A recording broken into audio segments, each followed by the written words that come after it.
Bonsoir,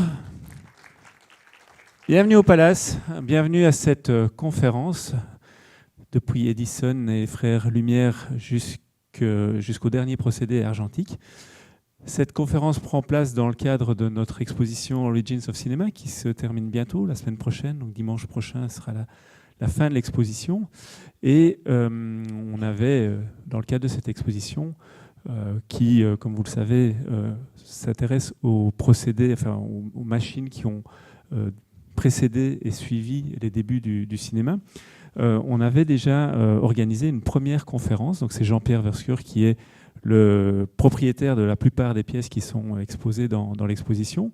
On avait déjà fait une première conférence sur le Technicolor et aujourd'hui, on vous propose, je dirais quelque part, c'est pas la suite, mais c'est un autre éclairage sur le cinéma argentique. Et donc, je suis très heureux de l'accueillir à mes côtés. Merci. Et donc, comme vous, je suis curieux et impatient de l'écouter nous raconter un peu cette merveilleuse histoire. Avant de lui céder la parole, je veux juste vous dire que pour clôturer l'exposition, il nous reste 2 événements. Il y aura, je pense que c'est samedi prochain, oui, samedi soir, on montre Babylone, le film de Damien Chazelle qu'on avait déjà exploité ici lors de sa sortie et qui est un bel hommage au début du cinéma. Et dimanche prochain, Jean-Pierre refera une démonstration du cinématographe. Donc on refait la première séance de cinéma que les Frères Lumière avaient organisée en décembre 1895 à Paris.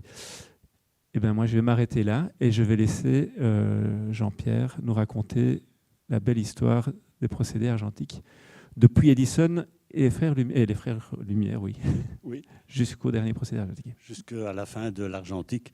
Alors, je vais te dire merci. Je ne peux pas lui dire merci. Mais pourquoi j'insiste à dire merci? Et j'aimerais aussi remercier Alain Richard, qui est l'architecte de cet espace.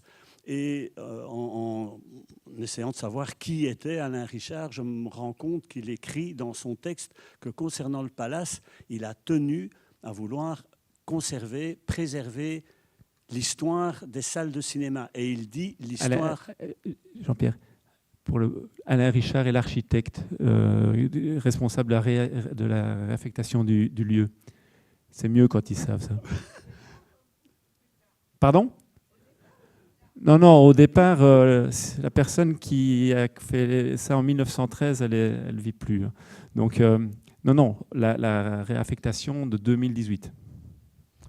Voilà, merci Eric. Et quand on réaffecte un lieu comme Richard l'a fait, eh bien, lui voulait en tout cas tenir compte de l'histoire du spectacle cinématographique. Eh bien, vous vous trouvez dans un lieu qui date de 1913, qui a été modelé, modifié plusieurs fois, mais étant donné qu'il a tenu à respecter l'histoire, pour moi, c'est une chance extraordinaire de pouvoir donner cette conférence parce que vous allez redécouvrir cette histoire dans la forme originelle. C'est le seul lieu à Bruxelles où c'est possible. Et en plus, non seulement le Palace a voulu se rééquiper en pellicule, mais on a aussi, à l'aide de l'équipe technique du Palace, on rééquipe cette cabine au fur et à mesure des besoins pour le Club 35. Donc il y a dans cette cabine une multitude de systèmes images et sons. Et vous allez le découvrir. Alors, vous allez le découvrir. J'ai 100 minutes pour survoler 130 ans d'histoire du cinéma. J'aime autant vous dire que ce n'est pas possible.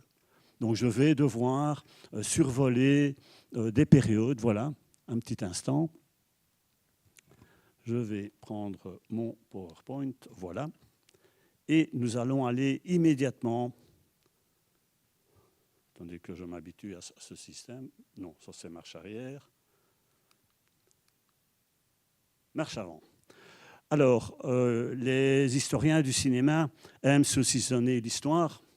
Et moi, je suis dans la catégorie des historiens des techniques cinématographiques et je vais donc vous parler en aucun cas du fond des œuvres, mais des formes qui ont jalonné l'histoire du cinéma depuis la période muette jusqu'à nos jours. Alors, pour bien comprendre l'histoire, voici un tableau très simplifié de l'évolution du spectacle cinématographique que les historiens saucissonne en 4 périodes fondamentales. La préhistoire du cinéma, qui est représentée ici au Palace pour le moment avec des lanternes magiques et les kinétoscopes. Le kinétoscope, c'est à cheval entre la préhistoire du cinéma et ce que l'on appelle la période muette. À partir des projections des Frères Lumière, on entre dans la période muette. Et elle s'arrête au moment de l'avènement du parlant. Alors, pour gagner du temps, je serai relativement bref par rapport à la période muette, pour une simple raison, c'est qu'il y a eu des centaines d'innovations technologiques durant cette période.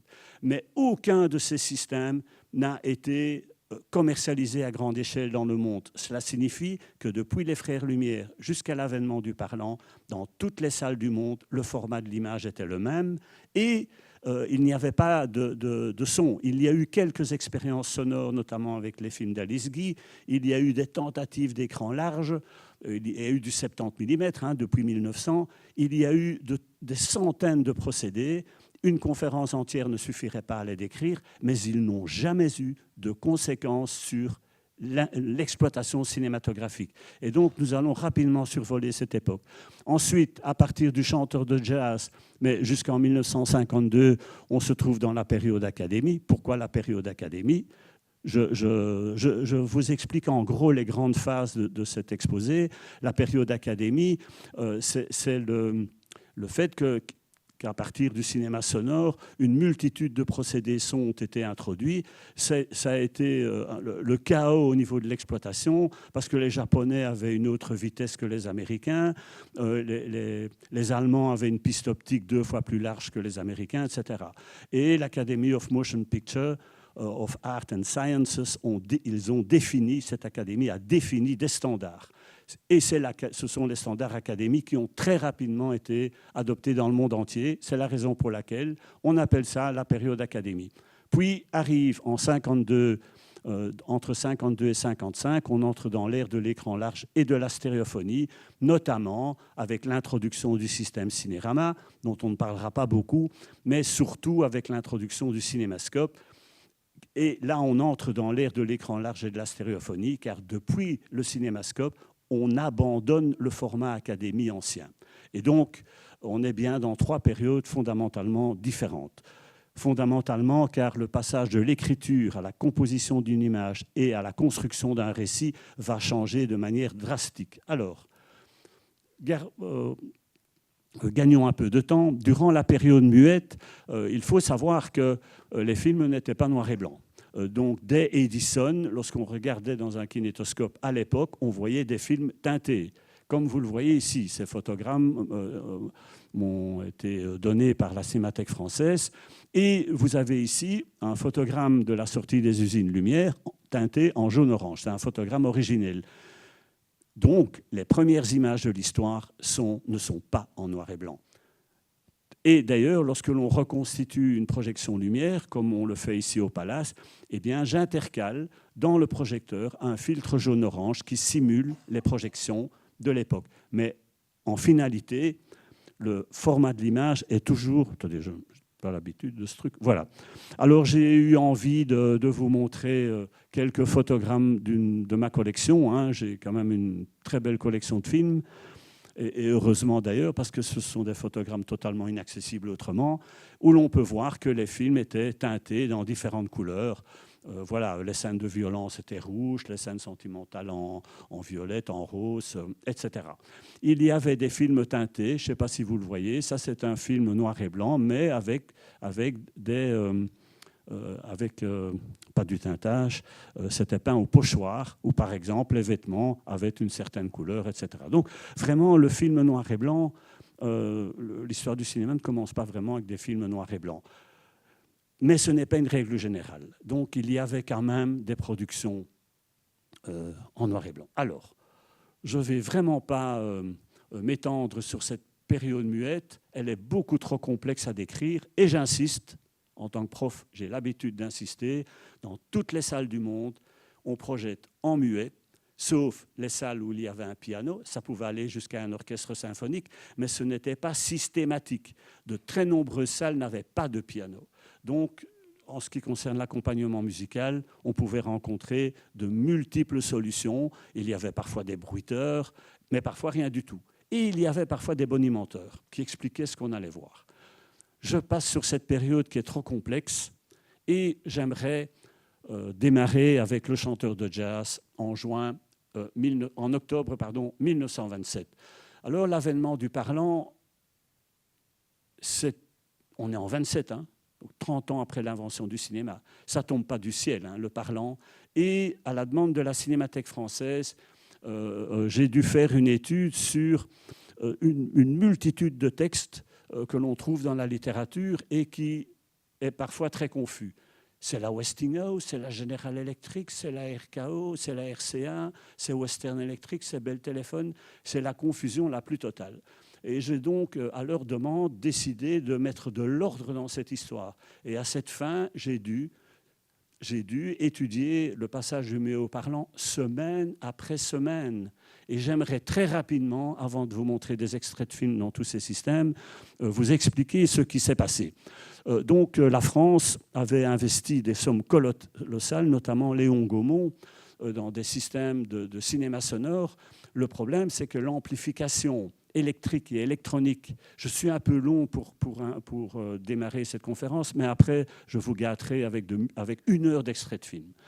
Donc, la France et d'autres pays ont investi des sommes colossales, notamment Léon Gaumont avec le système Gaumont-Petersen-Poulsen, et une multitude d'autres systèmes. Edison aussi a investi beaucoup dans des systèmes de reproduction sonore, synchrone ou non synchrone. Le gros problème, c'est que l'amplification électrique et électronique n'existait pas.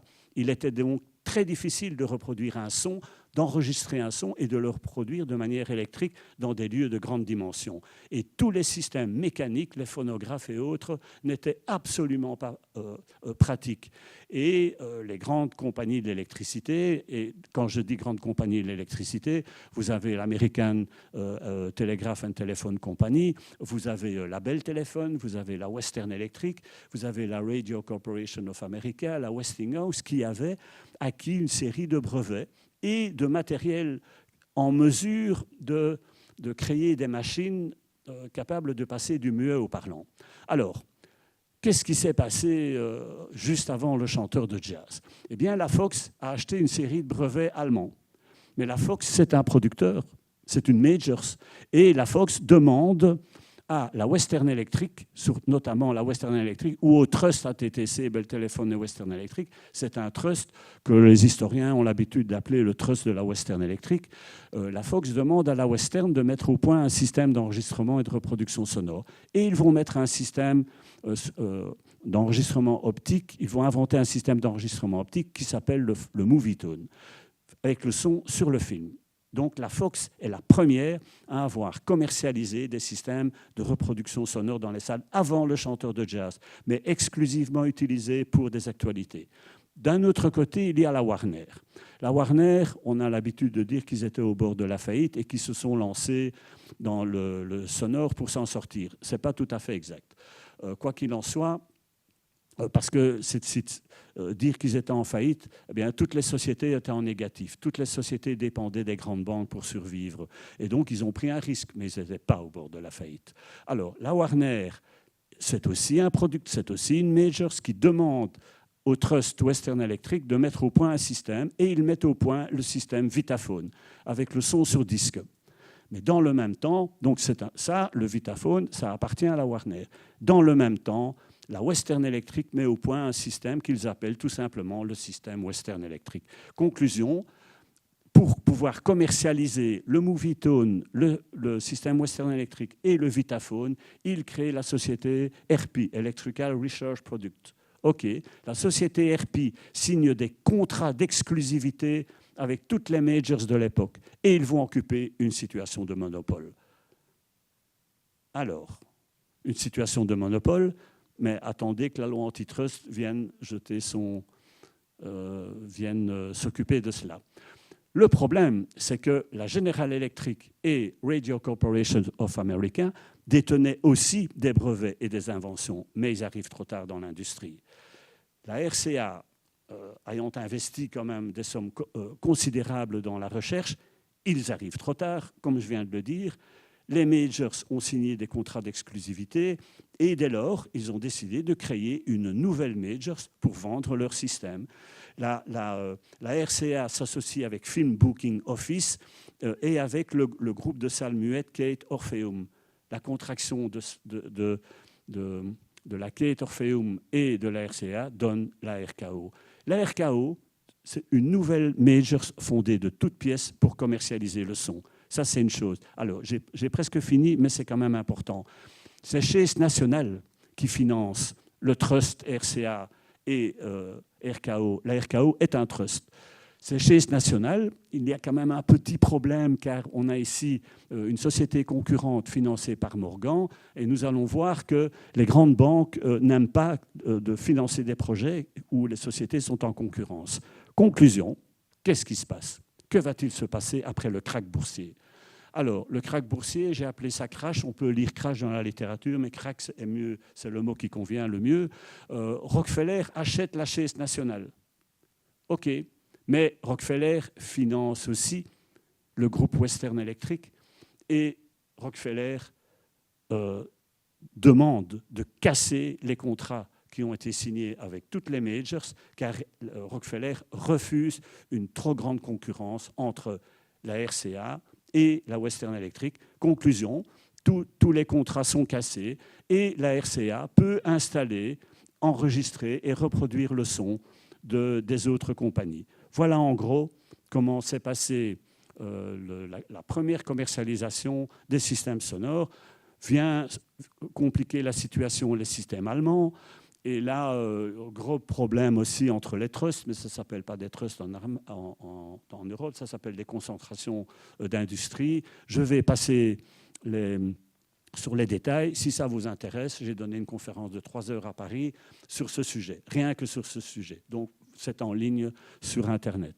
Alors, après les accords de Paris de 1930, tout le monde va se mettre d'accord, plus de guerre de brevets, plus de gros problèmes économiques, tout le monde peut s'équiper dans les systèmes allemands, dans le système RCA ou dans le système de la Western Electric. Alors, je vais un peu accélérer. Eric, il faut contrôler mon temps, hein, parce que je parle trop, donc j'ai quand même 1 heure de film.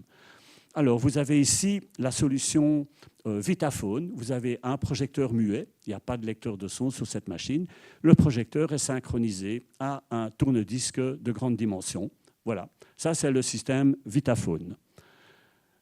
Ça c'est, j'avais envie de vous montrer ça, c'est le premier haut-parleur de l'histoire du son au cinéma. Il n'y a aujourd'hui qu'une seule cinémathèque dans le monde qui possède une chaîne sonore complète Vitaphone, c'est la Cinémathèque française. Ils sont parvenus à trouver un haut-parleur, voilà, il est ici. Ça fait 2 mètres sur 2 environ. Ils ont trouvé des équipements.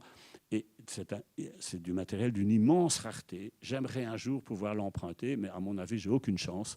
J'aimerais un jour faire une démonstration ici. Je ne pense pas qu'ils vont nous prêter cet objet. Oui, mais je ne suis pas là pour vanter, une vie entière de recherche. J'ai effectivement trouvé ça en Belgique et je suis très heureux aujourd'hui que ça ait été sauvé. Merci Bernadette. Alors... Ouais, mais chut, je ne suis pas là pour faire ma pub. Hein. Alors, c'est les disques Vitaphone. Ce sont des disques de 400 mm de diamètre. Et j'ai voulu vous montrer la comparaison avec un vinyle et avec un disque 78 tours. Je signale que la vitesse choisie pour les disques Vitaphone a donné naissance à la vitesse des disques vinyles. Et ce grand disque avait une durée de reproduction de 10 minutes. Donc c'est une bobine de 300 mètres. Donc toutes les 10 minutes, il fallait changer et d'appareil et de disque. Je dis ça parce qu'on ne parle plus jamais de tous ces systèmes. Et sur le disque Vitaphone, il y a une flèche avec un endroit où le projectionniste devait mettre l'aiguille pour assurer le synchronisme avec le projecteur. Alors, on va accélérer. Ça, on a vu. Voici les solutions des premiers temps. Les films avaient le format muet, mais ils étaient synchronisés à un disque Vitaphone.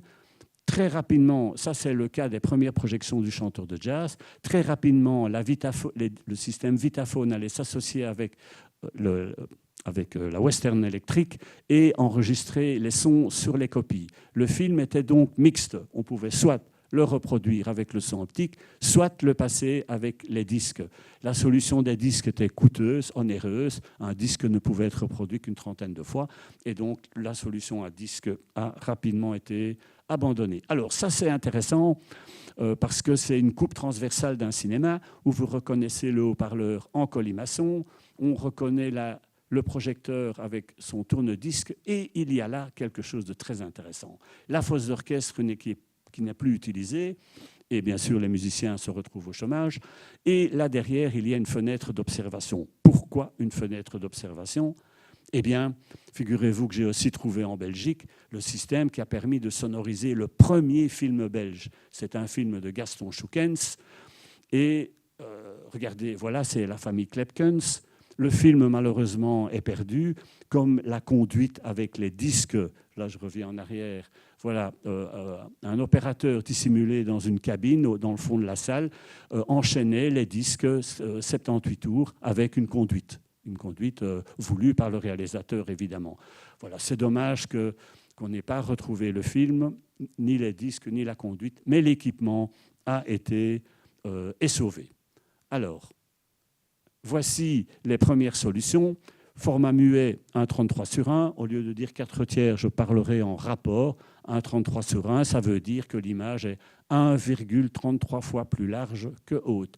Lorsqu'on ajoute une piste optique, que ce soit Western Electric ou RCA, ici on a une piste optique RCA, eh bien l'image devient quasi carrée. Et c'est un format disgracieux. Une image carrée, ça ne plaît pas à l'industrie. Et donc l'Académie, d'où l'appellation période Académie, va instaurer le format 1,375 en ajoutant un bord interimage et l'image redevient légèrement rectangulaire et beaucoup plus agréable. Alors, je vais très rapidement vous dire que la situation durant cette période Académie est relativement complexe parce que dès 1927 jusqu'à l'arrivée du son magnétique en 1952, eh bien, le son optique va connaître de multiples périodes d'amélioration. Et vous allez l'entendre dans quelques instants. Alors, première amélioration, on est en 1936 et la RCA, avec le système photophone, met au point un système haute fidélité. Ah non, mais c'est fou ça quand même. On est en 1936, c'est quoi la haute fidélité ? Eh bien, c'est un son qui va jusqu'à 7000 Hz. Alors, pour certains, ça ne veut rien dire, mais ce n'est pas très aigu. Mais c'était formidable d'avoir un son qui pouvait monter jusqu'à cette fréquence-là. Alors, on est ici au cinéma Palace à Liège, et il y a eu des tentatives de son stéréophonique ou de son immersif. Alors, le San Francisco de Van Dyck a bénéficié d'un procédé tout à fait particulier qui est d'ailleurs qu'on a installé ici aussi, qui est un son immersif, c'est-à-dire que durant les scènes de tremblement de terre, on reproduit le son partout dans la salle. Alors, si un jour, on trouve une copie, enfin bref, j'en parlerai avec la direction, mais je vous signale que ce procédé tout à fait particulier, on l'a installé ici au Palace. Alors, Citizen Kane, nous l'avons projeté ici à 2 reprises, 2 fois sold out, avec un son tout à fait exceptionnel. Donc on est là 10 ans après le passage du muet au parlant, et la RKO, oui, le procédé RCA mis au point pour Wells dans une distribution de la RKO est tout à fait exceptionnel. J'ai vraiment envie de vous remontrer une séquence de 5 minutes pour vous prouver à quel point la qualité du son, quel était le niveau que la qualité du son avait atteint juste avant la Seconde Guerre mondiale. Alors, Santa Fe Trail, c'est un procédé stéréophonique tout à fait particulier de 1940. C'est aussi une tentative de son stéréophonique avec 3 haut-parleurs derrière l'écran, avec une fréquence pilote qui commande les haut-parleurs. C'est semblable au système Perspecta, et nous avons déjà projeté plusieurs films en Perspecta ici au Palace, notamment L'homme qui en savait trop, avec un son tout à fait fantastique. Mais L'homme qui en savait trop, c'est 1956. Eh bien, ce procédé existait déjà avant la Seconde Guerre mondiale.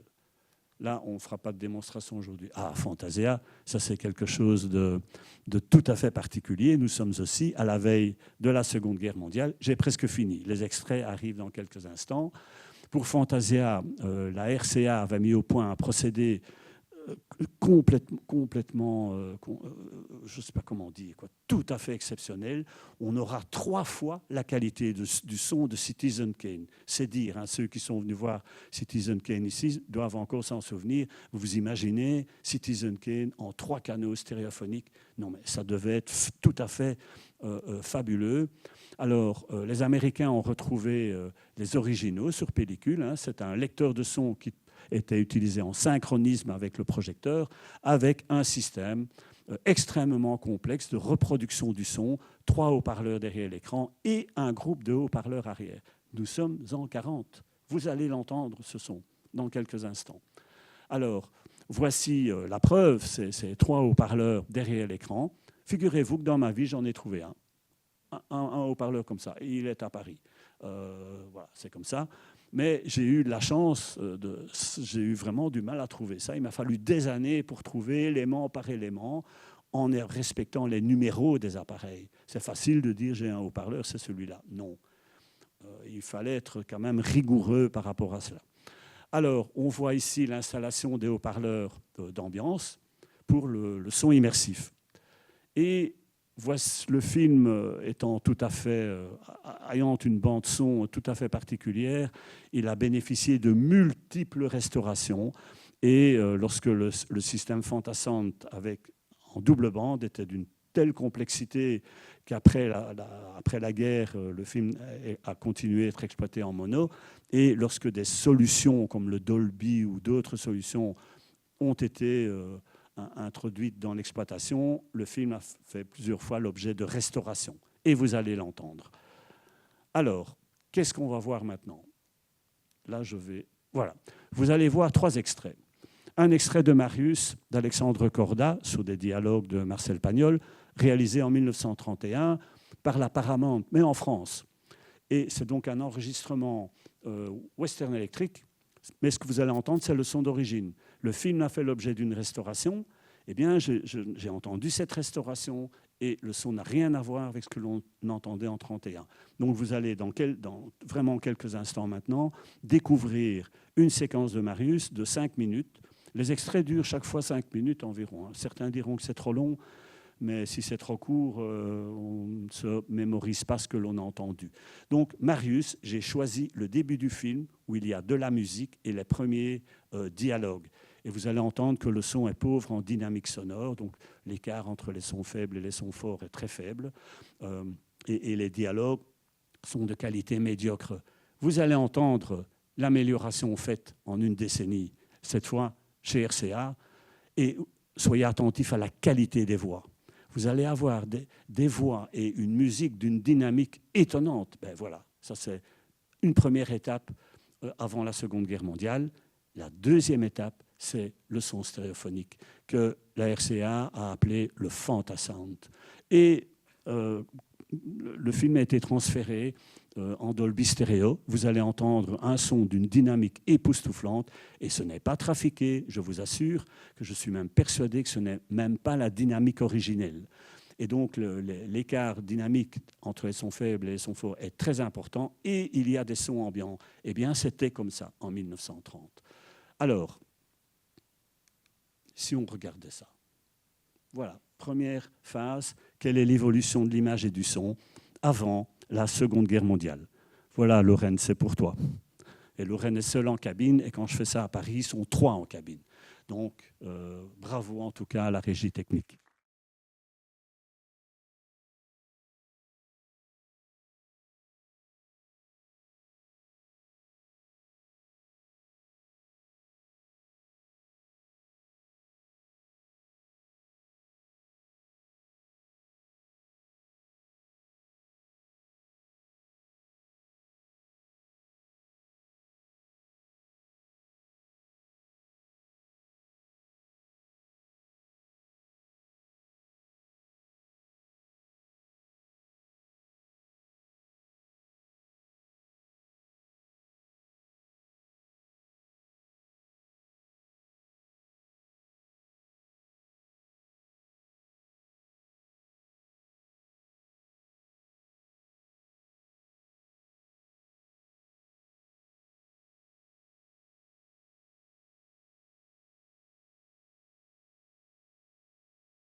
Moi, j'offre tous vos applaudissements à l'architecte qui a non seulement conçu ce lieu, comme vous le savez, mais qui, dans son équipe, avait aussi des techniciens qui ont installé dans cette salle un écran et un système sonore qui permet précisément de respecter cette histoire.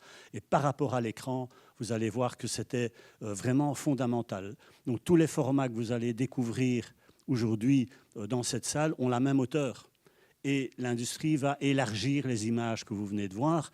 Mais pour bien comprendre l'impact de l'élargissement des images, il faut respecter la règle de la hauteur unique pour tous les formats, ce qui n'est pas le cas dans toutes les salles. Et donc, vous êtes dans un lieu idéal vraiment pour redécouvrir cette grande aventure. Alors, nous sommes ici. Voilà, nous sommes à la veille de la Seconde Guerre mondiale. La Seconde Guerre mondiale éclate et le format de l'image restera le même et inchangé jusqu'à l'arrivée du cinérama. Alors, avant le cinérama, qui a été installé beaucoup plus tard dans notre pays, il y a eu une tentative de commercialisation de films en relief. Il y a eu cela plusieurs fois dans l'histoire. Je ne parlerai pas des procédés de relief, il y en a tellement, on n'a que 100 minutes, je ne sais pas vous parler de tous les procédés qui ont été introduits. Ce qui m'intéresse ici, c'est que ce film, L'homme au masque de cire, a été distribué en Warner Phonic Sound. Et le Warner Phonic Sound, c'est un procédé double bande avec un lecteur de son magnétique qui tourne en synchronisme avec le projecteur et qui possédait trois pistes magnétiques sonores où les sons sont répartis derrière trois haut-parleurs derrière la salle. Et le son optique du film, puisque je vais trop vite. C'est un film en 3 dimensions, c'est un film stéréoscopique et il faut une pellicule pour projeter ce que l'œil gauche voit et une pellicule pour projeter ce que l'œil droit voit. Il y a eu plusieurs systèmes, je ne rentre pas dans les détails, mais donc il fallait 2 projecteurs, voilà, synchronisés, avec un lecteur de son magnétique. Une des pistes sonores était envoyée dans les haut-parleurs d'ambiance et l'autre piste sonore est une piste de secours en cas de panne dans le système.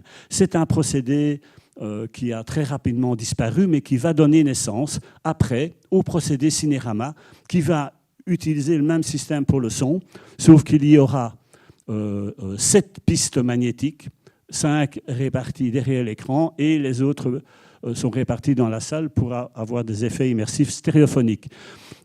Très rapidement, après le cinérama, la 20th Century Fox rentre en piste et il propose une solution installable dans toutes les salles.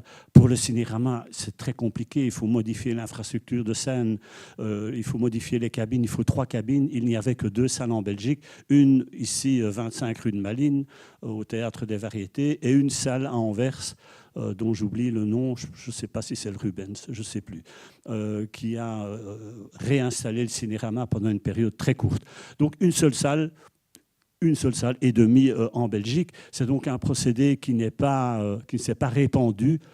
Et ce procédé avait d'ailleurs un problème, c'est que les films en cinérama ont inversé le code du langage filmique. En fait, comme vous le savez, tous les formats images et son et de couleurs sont au service d'une mise en valeur du fond.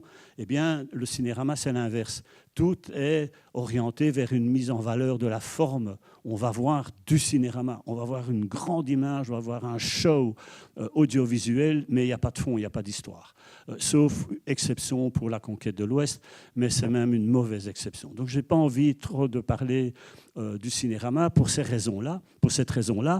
Par contre, la 20th Century Fox va s'y intéresser et ils vont vraiment utiliser cet enrichissement de la forme pour une mise en valeur du fond. On va le découvrir dans quelques instants. Et si je vous ai montré une image en relief, c'est une affiche d'un des tout premiers films en relief, c'est parce que le public n'a pas apprécié le port de lunettes. Et comme le cinémascope était projeté sur des écrans courbes qui donnent une illusion de relief, et je vous assure que c'est tout à fait réel, il y a à Bradford une installation cinérama, qui vient aussi de chez moi, hein, je signale avant qu'on le signale aussi. Donc à Bradford, à 300 km au nord de Londres, il y a une salle qui s'appelle Pictureville et qui est équipée en cinérama avec un écran fortement incurvé, comme ici, voilà. Et donc, quand on projette une image sur un écran fortement incurvé, on a une réelle impression de relief. Mais l'image est déformée, vous allez vous en rendre compte dans quelques instants. Afin que le public ne soit pas désorienté par rapport à tous ces défauts, ils ont ajouté sur la publicité que c'est un nouveau système photographique que l'on peut voir sans lunettes, without glasses. OK. Et ça, c'est un petit peu exagéré, mais la Fox voulait également des écrans courbes, ce qui n'a pas vraiment existé. Et quand en 1954, la Paramount introduit la VistaVision, ils ont aussi fait de la publicité pour un écran circulaire. Alors, les écrans courbes n'ont pas eu beaucoup de succès. C'est d'abord très coûteux, les images sont déformées et l'industrie n'en a pas réellement voulu. Alors, le cinérama, qu'est-ce que c'est? 3 projecteurs qui projettent une image sur un tiers de l'écran. Et vous avez ici les 3 photogrammes, par exemple, et la bande magnétique séparée à 7 pistes. Et le gros problème du cinérama, c'était les coutures, les séparations entre les 3 images, qui sont extrêmement visibles. Vous allez vous en rendre compte dans l'extrait qui va suivre très bientôt. Alors, ça, c'est l'installation qui se trouve aux Variétés, que j'ai eu la chance de pouvoir récupérer. Et ça, c'est un agrandissement de cette publicité. Voilà, donc on peut voir que c'est un système sans lunettes, avec ici la simulation des 3 haut-parleurs pour la stéréophonie de scène, car le système Cinémascope, voilà une publicité qui rend encore hommage à l'architecte de cette salle, puisqu'il respecte la règle de la hauteur unique pour tous les formats. Et quand on projette en académie et que dans l'instant d'après, on projette un film en cinémascope, on comprend l'impact que le procédé a eu sur le public. Alors, en 2 mots, rien ne garantissait la longévité du système cinémascope introduit par la Fox. Je rappelle très brièvement ce qu'est le cinémascope. On tourne dans un format très large, 2,55, mais ça peut être 2,35 sur 1 aussi. On compresse l'image 2 fois dans le sens latéral à la prise de vue et sur les copies d'exploitation. On a donc des copies avec une image compressée. C'est le cas pour les extraits qui vont suivre. En projection, on ajoute un désanamorphoseur qui nous redonne l'image originelle. Alors, étant donné l'incertitude de la commercialisation d'un système, la Fox a tourné plusieurs films, la MGM aussi, la Warner aussi, dans 2 formats. Et il existe des versions de La Tunique en académie, comme ici, voilà, avec un format moins large. Donc, la Fox a été très prudente. Ces copies sont relativement rares, mais j'ai un jour vu ça et je me dis, tiens, c'est quand même bien cadré et ça tenait la route. Voilà, mais ces copies sont très rares et la Tunique existe même en relief. Donc, il y a des versions vrai cinémascope, des versions de type académie et des versions en 3D. Alors, oui, ça va être trop long. La Paramount, dans le même temps, va réagir. Et eux vont estimer que l'image cinémascope est beaucoup trop large, qu'il y a trop de déformations dans les images, et ils vont inventer un système qui s'appelle le format plein cadre. Voilà. Il tourne dans un système plein cadre. Voici un photogramme du film. Et il propose une solution qui est toujours en vigueur de nos jours quand on tourne en pellicule, qui est restée en vigueur donc vraiment très longtemps dans l'histoire, qui consiste à qui consiste à composer l'image par rapport au récit dans un cadre que le directeur photo voit sur sa caméra, sur le dépoli, il voit le format idéal du film. Voilà, ça c'est la composition de l'image pour le format 1,85. Mais si la salle n'est pas équipée, ils peuvent projeter le film dans le format Académie 1,37. Il y aura beaucoup d'air au-dessus et en dessous. S'ils le projettent dans un autre format, par exemple lié à l'impossibilité de modifier les infrastructures de scène, il y a des cinémas qui ont des colonnes romaines, tout ce qu'on veut, il faut tout démolir, agrandir l'écran, eh bien, les exploitants n'ont pas suivi immédiatement. Il a fallu un temps d'inertie de 3 ans, 4 ans, 5 ans pour que toutes les salles du monde se reconvertissent au cinémascope. Donc, la Paramount avait une solution, une alternative.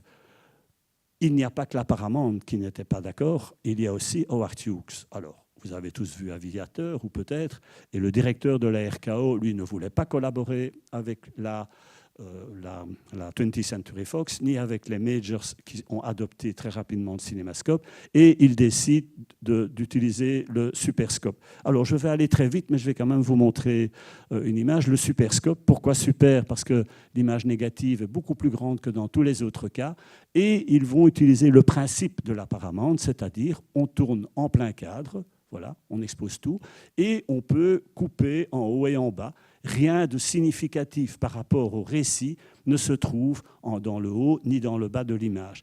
Et dans des tireuses spéciales, et là Francis est là et il a vu ces tireuses à Londres.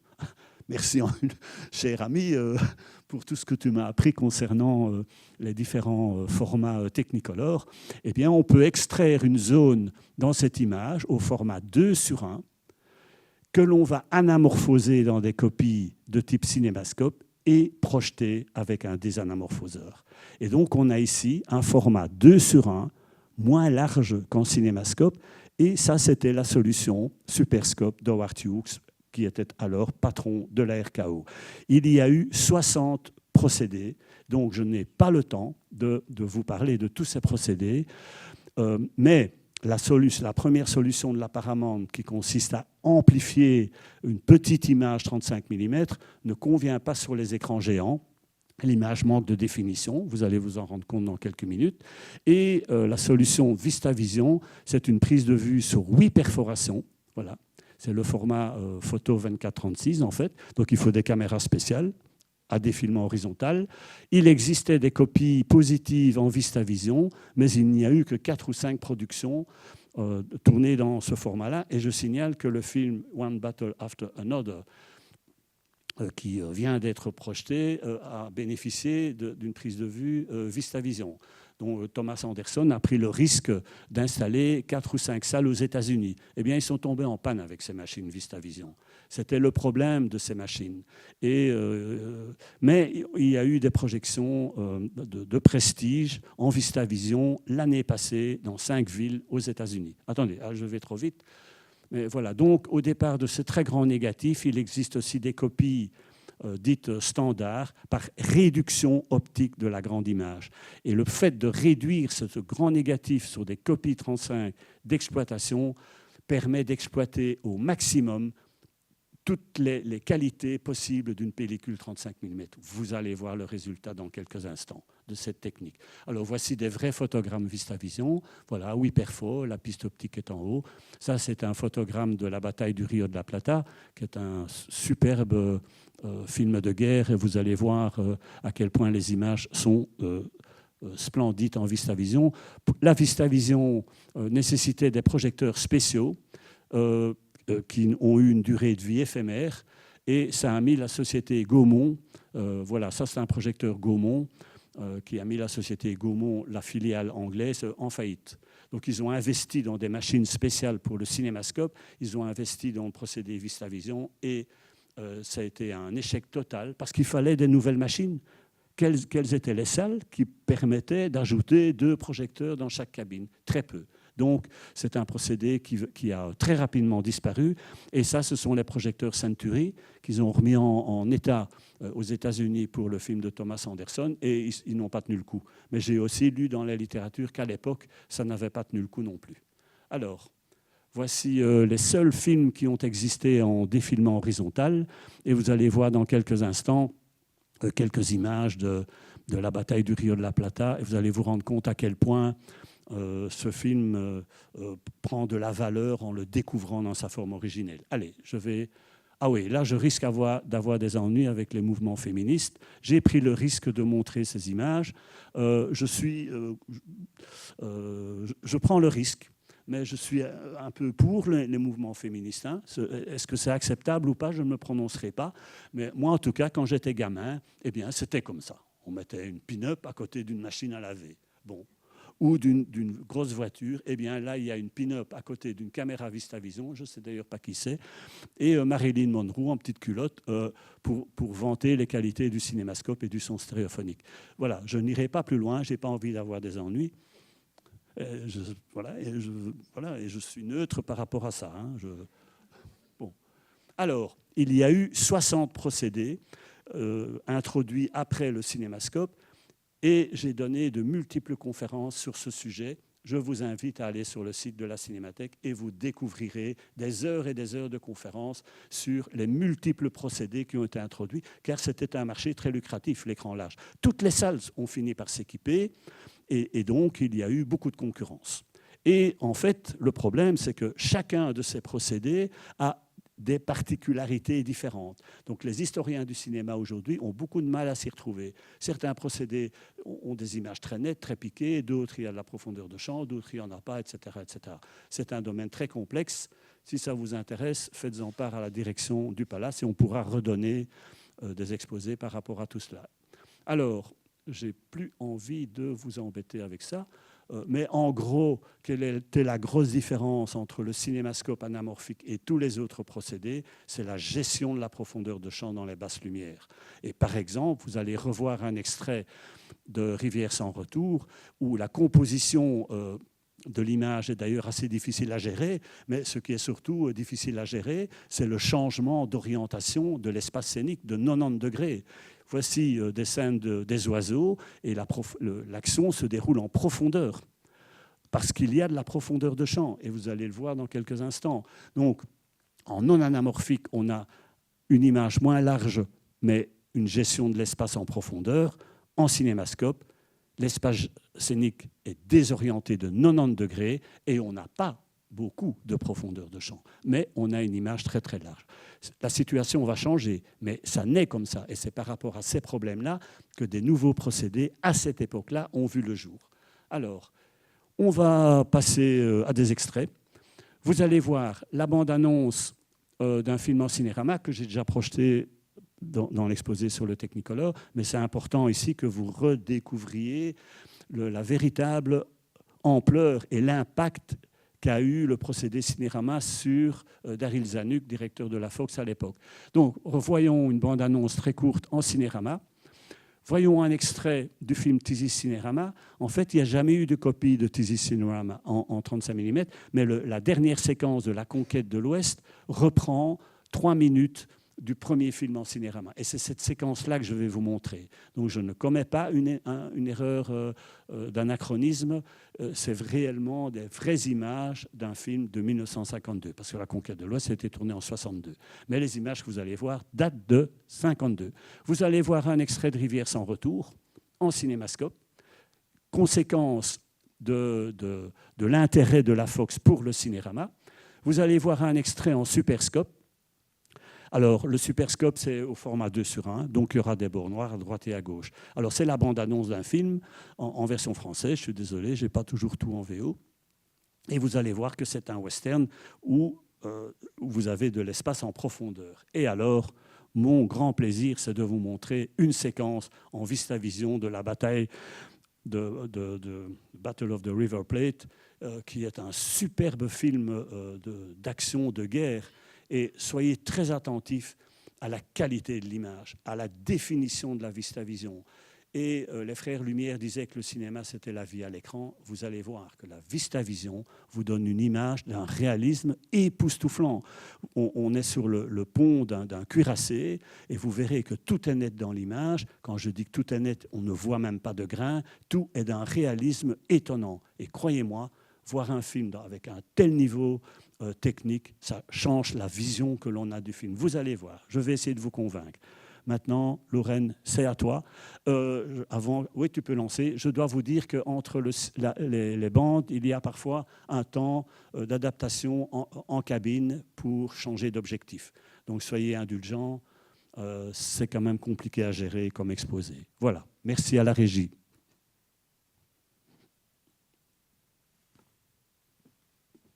L'extrait de La Conquête de l'Ouest est rouge. Ce n'est pas du Technicolor, c'est de l'Eastman Color et les couleurs n'ont pas résisté. Voilà. Mais à l'époque, il y avait des couleurs superbes pour les premiers films en cinéma.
j'espère que vous êtes convaincus par la VistaVision. Vous avez vu la différence entre Rivière sans retour et la VistaVision. Il y a 1 an de différence seulement entre les deux. Et donc, l'industrie du cinéma qui est tout le temps à la recherche de ce qu'il y a de mieux et de meilleur. On n'a pas affaire à des philanthropes, on a affaire à des hommes d'affaires qui doivent rembourser des montants colossaux aux banques. Donc le cinéma doit être un produit, le fruit d'un produit purement capitaliste après l'avènement du parlant, et il doit l'être, il doit le rester. Donc il faut remplir les salles, il faut amortir des équipements qui ont coûté des véritables fortunes. Et donc ils sont en permanence à la recherche d'amélioration. Et on constate ici que dans 1 an après l'introduction de la VistaVision, Michael Todd, oula, attendez, là je vais trop vite. Zut. Ah ben tant pis, je ne sais pas faire marche arrière parce que c'est un slide animé. Attendez, j'ai fait une erreur. Désolé. Oui, voilà. Donc, Michael Todd va s'associer avec American Optical pour introduire un nouveau format, le 70 mm. La VistaVision prouve que le seul moyen à l'époque d'améliorer la définition de l'image, le contraste et la saturation des couleurs, c'était de recourir à l'utilisation d'un grand négatif. La VistaVision, comme vous l'avez vu, s'est soldé par un échec au niveau de la projection des copies à défilement horizontal, mais pas au niveau de l'utilisation des caméras à la prise de vue. Ça a d'ailleurs été le format préféré d'Hitchcock. Des films comme L'homme qui en savait trop, par exemple, que vous avez vu dans cette salle, ou Vertigo, ont été tournés en VistaVision, mais projetés dans des copies 35 standards, avec comme bénéfice un haut niveau de qualité, comme vous venez de le voir. Eh bien, à cette époque-là, voilà, en 1955, Michael Todd décide d'introduire le 70 mm avec 6 pistes magnétiques pour 5 canaux stéréophoniques derrière l'écran, un groupe de haut-parleurs d'ambiance et bien sûr, comme c'est la mode, il propose un écran fortement incurvé qui, comme vous le savez maintenant, ne sera pas vraiment adopté par toute l'industrie et la plupart des salles ont un écran plat. Heureusement, parce que, ah ben voilà. Alors ça, c'est un slide animé qui explique ce qu'est la solution du Todao. Donc écran courbe proposé. Ils vont améliorer la stéréophonie de scène. La Fox proposait 3 haut-parleurs derrière l'écran. Les spécialistes vont reconnaître le modèle de la voix du théâtre. Pour le Todao, ils vont ajouter 2 haut-parleurs entre les pistes latérales et un groupe de haut-parleurs dans la salle. Voilà. Eh bien, ça, c'était la solution proposée par Michael Todd. Elle est toujours en vigueur de nos jours, sauf que les écrans sont plats aujourd'hui. Voilà, j'avais envie de vous montrer cette petite animation. Alors, pour lancer un procédé aussi coûteux, il faut des capitaux. Et l'industrie, déjà perturbée par l'introduction de films en relief, par le cinémascope, pour les films en relief, il faut des écrans spéciaux. Vous imaginez le coût par les films en cinémascope, par les films en VistaVision, par la multitude de formats nécessaires en projection. Je vous signale qu'il y a eu énormément de procédés différents. Ici, ils sont équipés d'une multitude de procédés images et sons, déjà. Donc, j'espère pouvoir faire dans l'avenir des projections encore aussi importantes que Citizen Kane, L'homme qui en savait trop, etc. Parce que mon rêve, c'est de continuer à installer cette salle dans une multitude de procédés. Alors, pour Oklahoma, vous pouvez voir sur cette affiche que c'est le premier film en Todao, et on peut lire Cinémascope. Eh bien, c'est le premier film en Todao, mais toutes les salles n'étaient pas équipées. En plus, le film a été tourné à 30 images par seconde, donc il faut un projecteur spécial. J'ai ça, figurez-vous. Bref, on en reparlera. Je vais peut-être un jour en faire un cadeau, parce que ça ne sert à rien d'avoir du 70 mm chez soi, en titre privé. Mais j'ai une installation qui permet une multitude de systèmes en projection. Mais à l'époque, on ne savait pas projeter à 30 images secondes partout, ni en 70 mm. Donc, ils ont eu la bonne idée de tourner le film simultanément en 70 mm et en cinémascope. Et ce que vous allez voir dans quelques instants, c'est quelques images en cinémascope. Mais sur les photos de tournage, on voit que les 2 caméras sont juxtaposées sur un même support.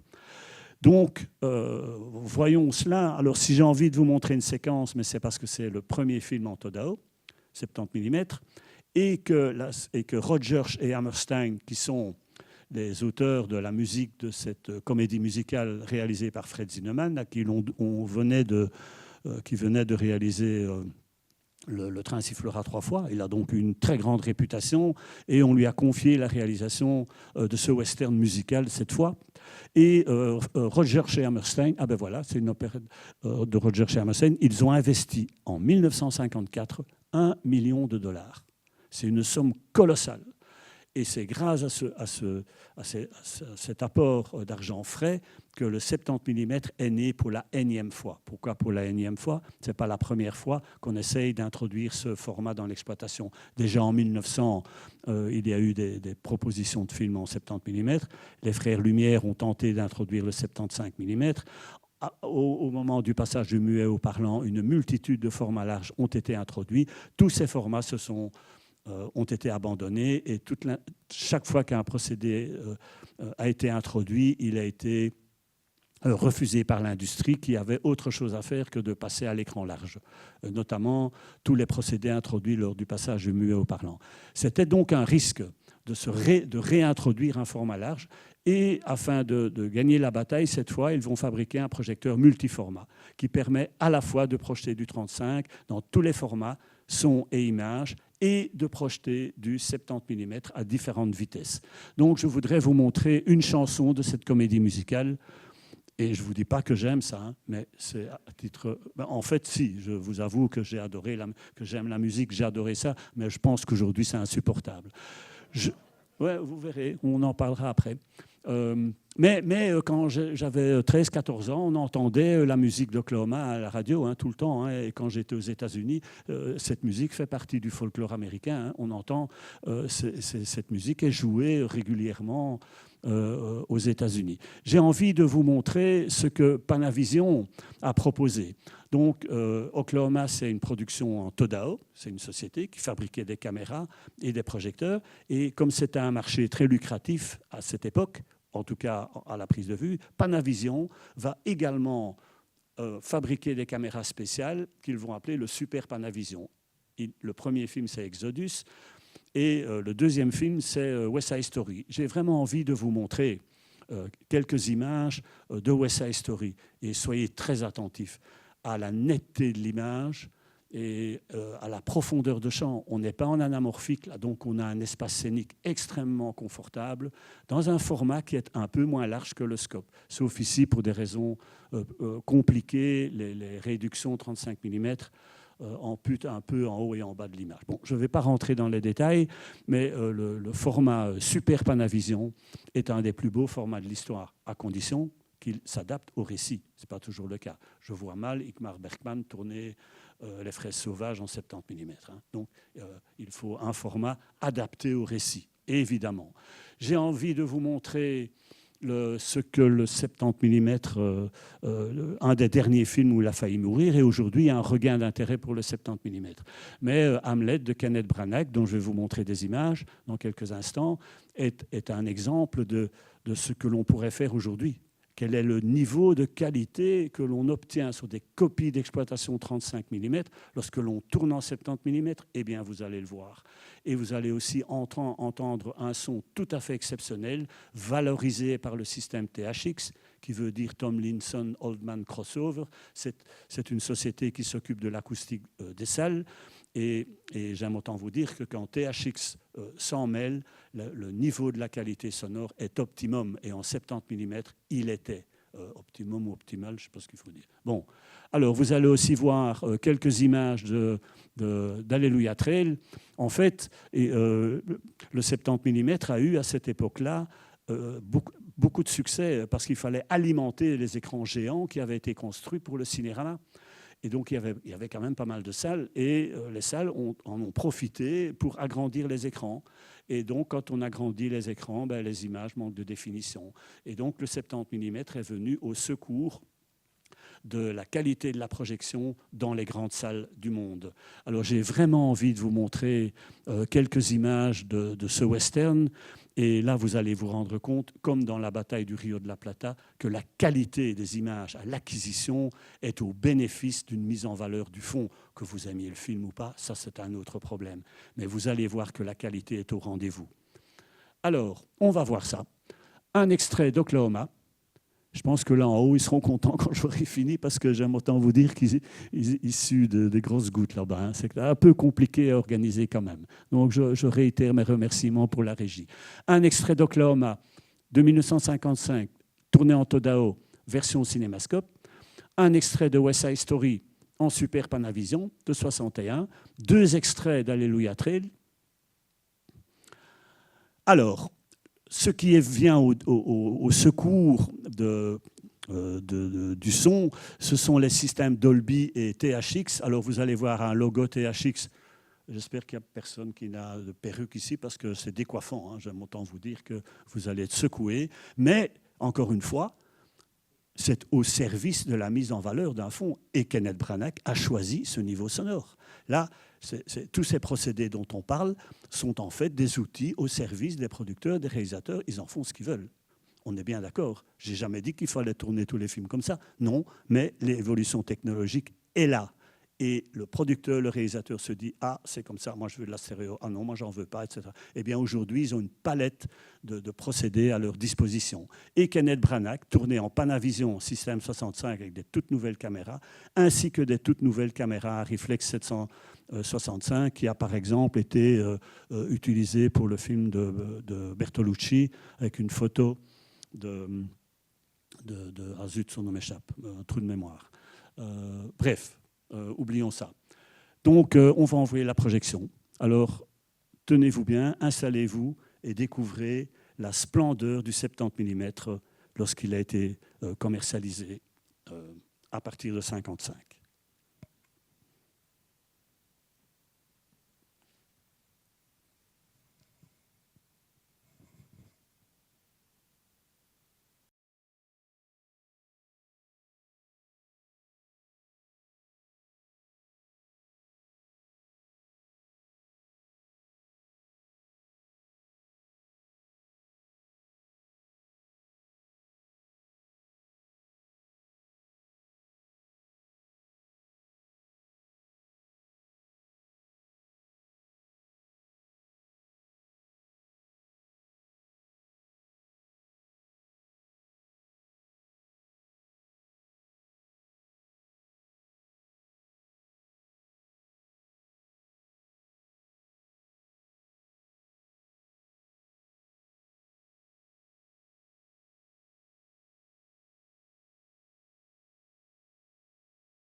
Ouais, j'ai parfois envie d'être à votre place, hein, parce que c'est quand même assez extraordinaire. Pour l'instant, ici au Palace, vous pouvez voir les premières images dans un kinétoscope.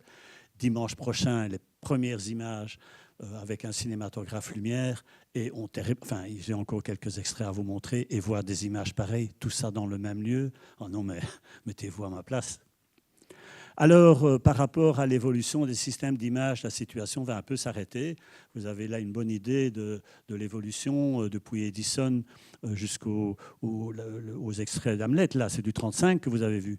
Ça veut dire que les images d'Hamlet, c'est la situation actuelle possible sur des copies d'exploitation 35 mm. Et vous allez voir, j'ai la dernière bobine, je ne sais pas si j'ai encore un peu le temps, je regarde le directeur, ok. Donc, le dernier extrait que vous allez voir dans quelques instants, c'est ce que l'on fait de mieux aujourd'hui. Mais il y a encore une étape, et donc je viens de vous dire que par rapport à l'image, la situation va un peu se stabiliser, mais c'est du côté du son qu'il y aura encore de multiples améliorations. Et j'ai ici une série d'extraits. Enfin non, j'ai ici une série d'exemples de procédés qui ont été introduits avant les procédés Dolby. Alors il y a par exemple le Censurant, même si pour certains c'est une grosse blague, hein, je suis d'accord.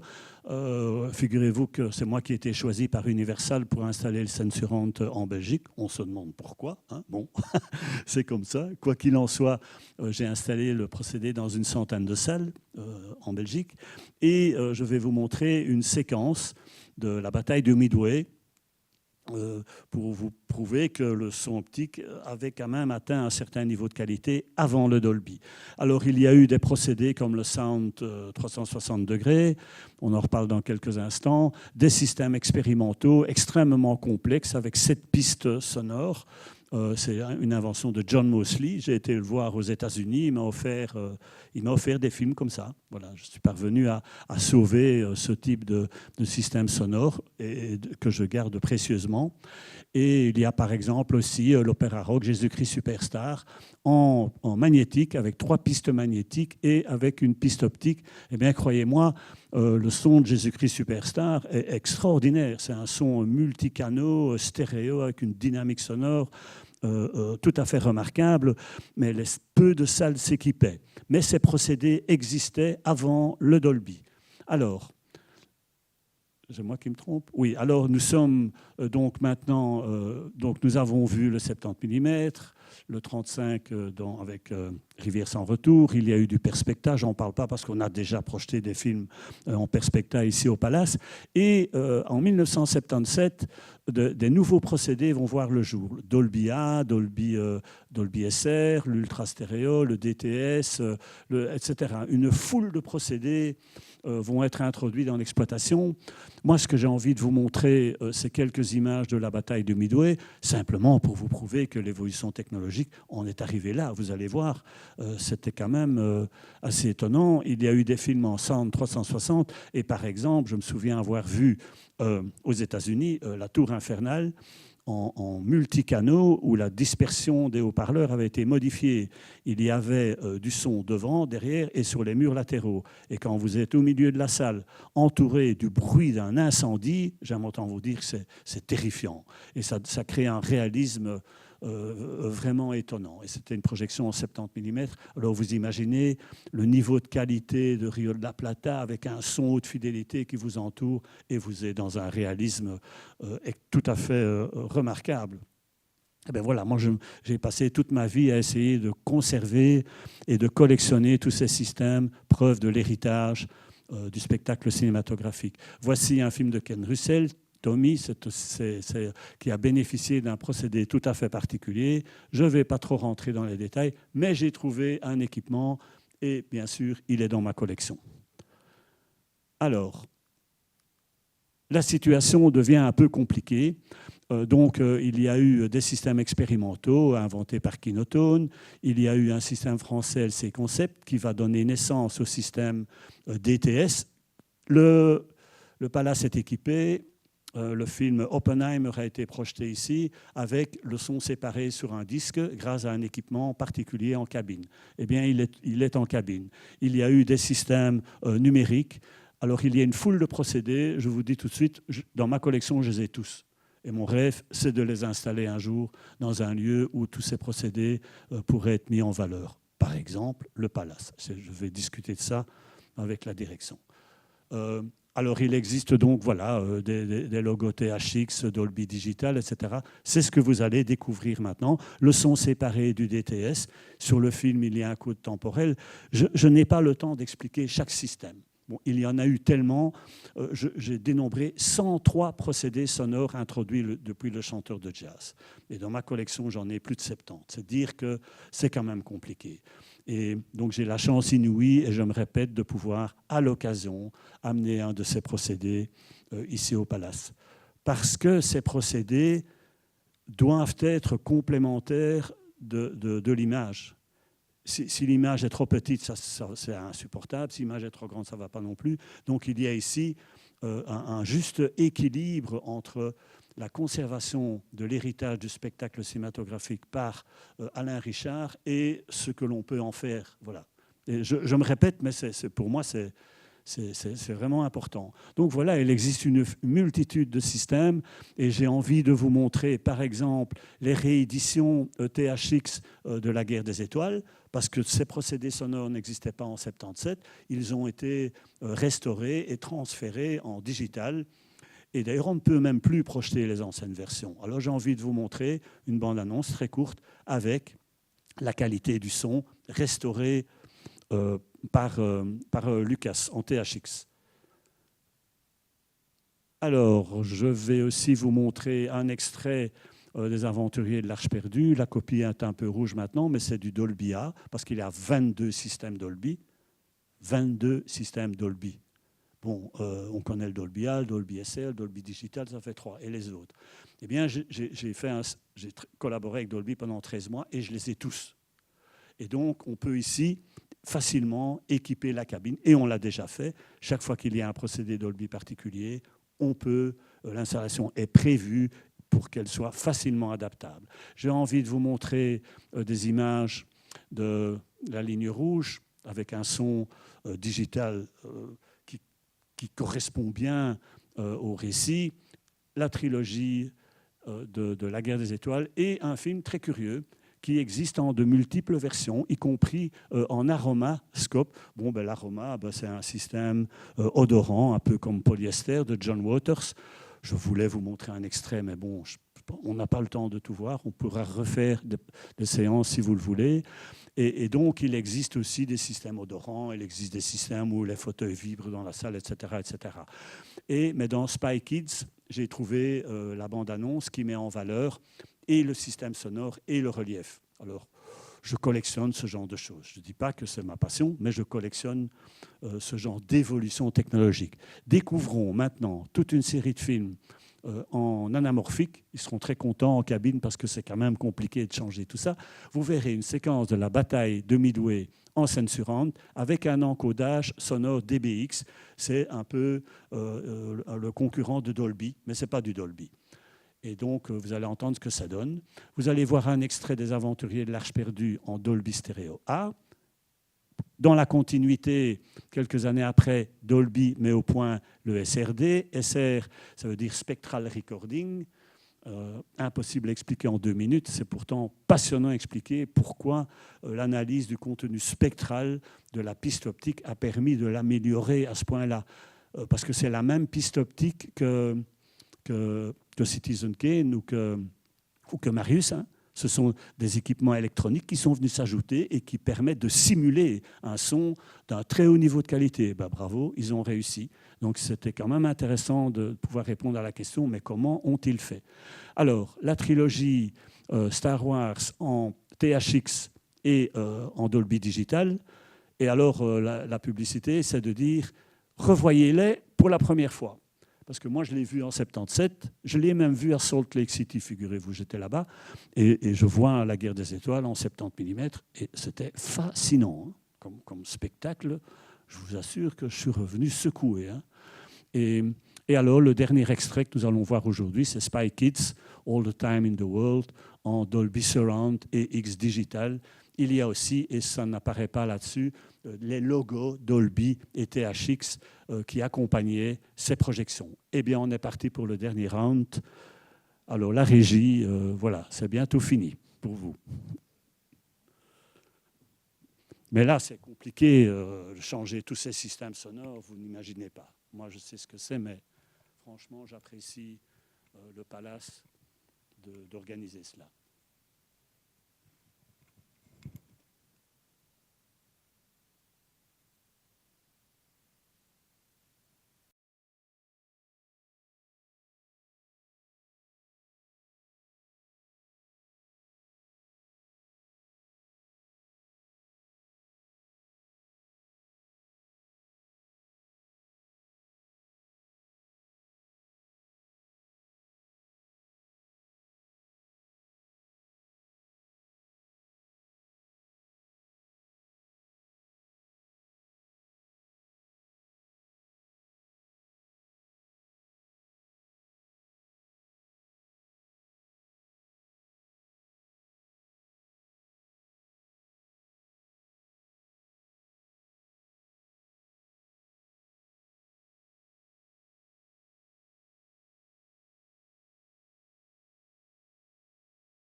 Voilà, c'est game over.